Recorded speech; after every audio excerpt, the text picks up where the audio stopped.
Thank you, Kevin. Yeah. Thank you, good buddy. Guys, I saw something really weird, kind of freaked me out the other day. It's behind a car in traffic.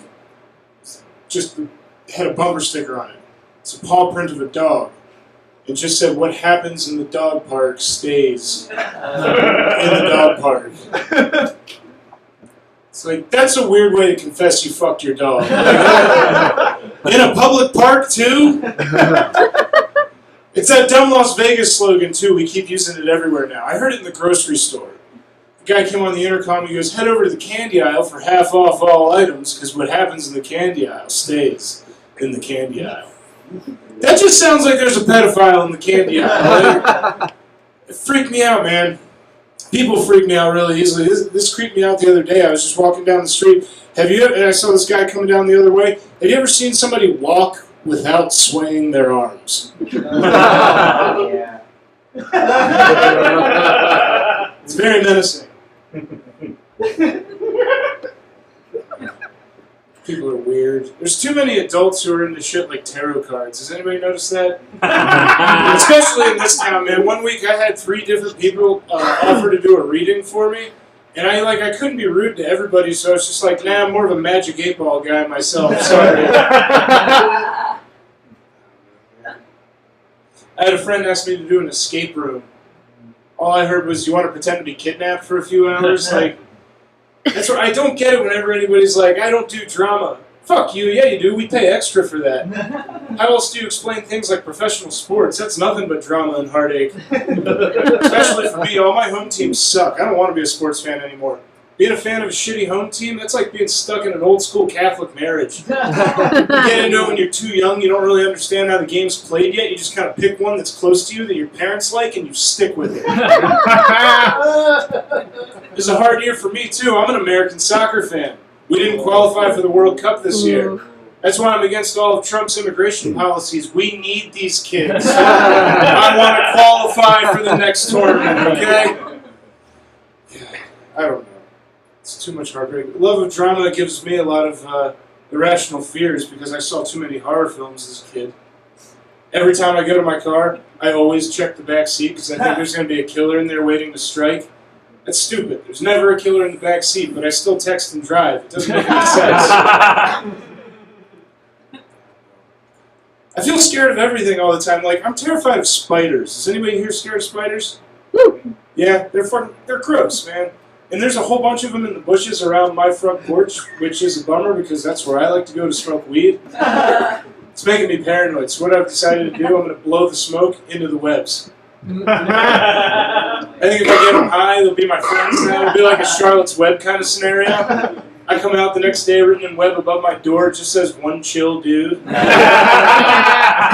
out, man. This is going to be cool. It's better than my old place, though. I used to live in a place that had roaches. They're the worst. That's not an infestation. That's like a movement in your own apartment. We used to call them the Viet Cong because they had tunnels all through the walls. And we bug bombed, so we said we were fighting a counterinsurgency campaign in our own apartment. Now that I don't live there anymore, though, I realize how like Vietnam it actually was. When I was there, I killed thousands of them. I did a lot of drugs. I started hooking up with an Asian woman. Didn't really accomplish anything, and after a few years, I just kind of left. Had a very real scare not too long ago. My girlfriend who I live with got sick one night, so I take her to urgent care in the middle of the night, and one of the tests they had her do was a pregnancy test. So I was like, okay. She does the test, the nurse goes away, she comes back a little while later with the results, and she walks in and says, "Did you want positive or negative?" Who had, like, context clues. If we're at urgent care at midnight on a Tuesday and I asked you how much the trip is going to cost, you should know what result we're hopeful for. Come on. I don't know. I love my girlfriend very much. We've been together a few years now, and it's like she's awesome, but she can totally destroy me without having to try. It's like one day we were bickering about something, and I was leaving the house, and I said something smart as I was leaving, and she yells back, "You're going to get a lot of passive-aggressive texts later." I misheard her. I thought she said passive-aggressive sex, which to me is way worse, because nothing would just ruin my day faster than like being in bed with her, think I'm doing a good job, and I get down in her ear and I say something stupid like, "Oh yeah, do you like that?" And she goes, "It's fine." It's weird. I actually read an article about astronauts up on the International Space Station, and they said they've had like married couples who are astronauts on the space station at the same time, and people in the press have asked like NASA, been like, "Hey, has anybody had sex in orbit?" And they get all coy about it. They won't confirm or deny it, because apparently what happens on the space station stays on the space station.